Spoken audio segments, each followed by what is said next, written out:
So in reflecting on kind of the idea and the concept between the Alumni Center and kind of where that was born out of, when I was president of the association board, I recall having a conversation with the chancellor at the time, Carlo Montemagno, and the conversation was, how do we create a place where alumni can call home when they come back to the university? With a conversation with Carlo Montemagno and a conversation that he had with Larry Meldacious, the president of the Alumni Association at the time. And he specifically asked Larry, where do alumni gather? And so a couple of things came out of that conversation. One was the Saluki Alumni Plaza that's going to be happening sometime next year, I believe.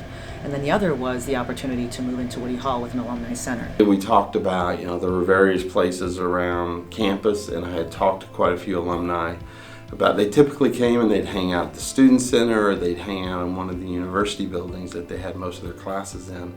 And we felt it was so important for them to have a home, somewhere that they could come to and gravitate to, meet other alumni, connect with the Alumni Association staff, and feel right at home as a home base. And so that was the concept and the idea, and how important it was for it to be visible and present on campus, not only for when the alumni come back on campus, but for the students, so that it really kind of positions in the forefront of their mind that there's this alumni association, there's a place that I can always call home and come back to. The idea between kind of the location and facility opportunities of where we should call home for the Alumni Center, I remember the idea coming up that everybody had an experience with Woody Hall as they went through their college years here at SIU, whether it was in the 70s, 80s, or before that. And when we saw the building was available, the portion we were looking at was unoccupied, it was perfect. Everybody kind of looked at each other at the same time over the course of that time and said this would be an awesome opportunity. I think we all as a team lobbied pretty hard along with the board to try to make that happen. And I think a lot of us are obviously very fond of the old part of campus, so to be able to go into a building like Woody Hall, which of course has the famed Woody Hall Shuffle, but be able to repurpose it and have alumni come back and have a home. Everybody had a funny story, a unique experience, and they really kind of articulated it as a part of their DNA going through the university experience here at SIU. I shuffled for 2 years. I came in from a JUCO as a first gen, and those are some of the best memories I have. We've kept some of the key pieces that really make this someone's home. When I think back to the classes that came before us, and it was a women's dorm, and how they lived here. As you're walking through the hall, you'll see the telephone booths. So who knows, someone may walk by there and go, wow, I remember calling my mom from there. That's kind of the feel that we're hoping for. It's also located. I think one of the things that Chancellor Montemagno and myself had a conversation about was having it in a location where, as you come into the campus, as you come from the town of Carbondale into the SIU campus, and being where it's located, I think is a perfect opportunity for that. It's, as an alumni coming onto campus, it's one of the first things you can see before you move through the rest of the university campus. Our impact on campus is going to be awesome. We're now going to be top of mind. Before, when we were at Collier Hall, we were just a destination.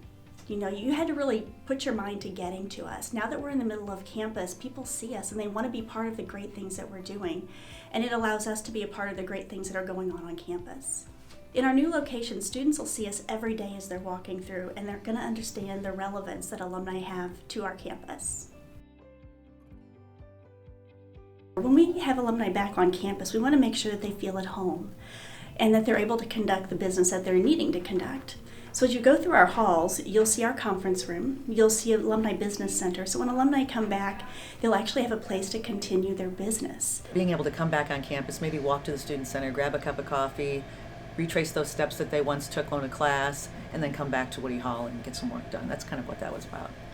Spaces where they can meet with students or other professionals within their field. They'll have a library that'll be filled with amazing artifacts from throughout campus and that our alumni have been so gracious to give us. There are books in there that alumni have written.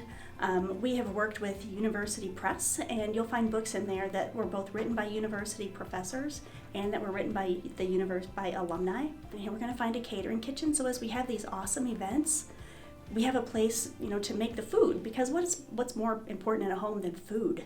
Right. The Student Alumni Council now has an activity room. Before, they would jump from building to building, room to room, and have their events and their meetings. And now they have a place to call home. So if you were part of the Student Alumni Council, you used the space downstairs in the Student Alumni Activity Room as a place to hold your meetings and gain new friendships and build those friendships.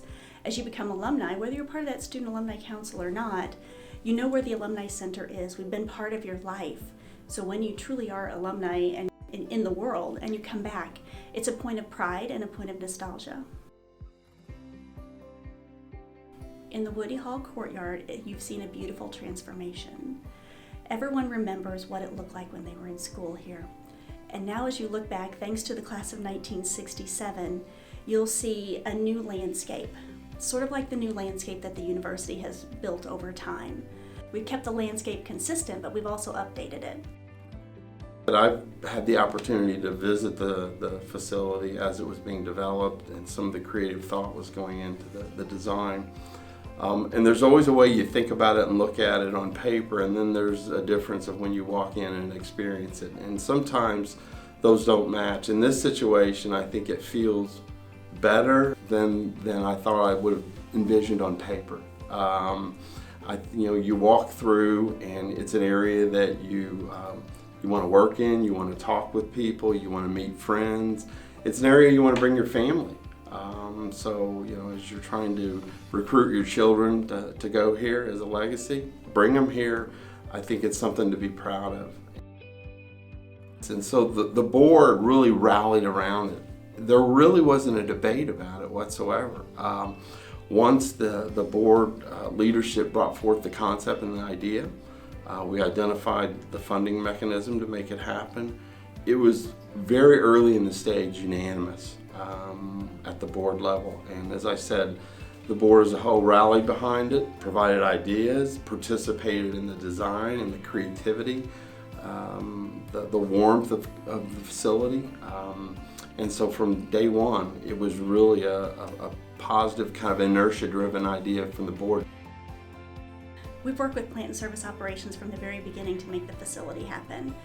They've brought in the architects, which are White and Borgognoni out of Carbondale, and their own architecture staff and ground staff and electricians, and I could go on and on naming all the trades that were involved in this. But they were very instrumental in making sure that our plan works for us and works within the historical architecture and needs of the building.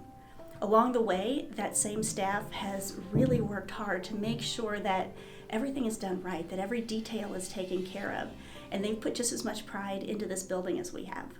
So I think the designers did a phenomenal job, and I think it has met its mark also in terms of creating an environment of collaboration where the staff, board members, and alumni come in and talk about various things associated with SIU.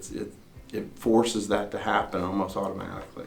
So I think what we've done here is gotten extremely creative, invested our budget and our dollars very smartly in taking advantage of an existing building, something that everybody experienced and, as I said before, is part of their DNA, and I think pulled it forward in time. And I think if there's anything more that the university needs now as it relates to the alumni, is when they come back on campus, they feel at home. And I think, there's always the thought and the concept of waiting for a bigger day, a more grandiose investment and vision. And I think this is absolutely the best idea that we took on. And spending, our budgets in the appropriate way and creating an environment that's so warm and inviting. And we did it years, I think, ahead of what we would have originally done if we would have waited for something different.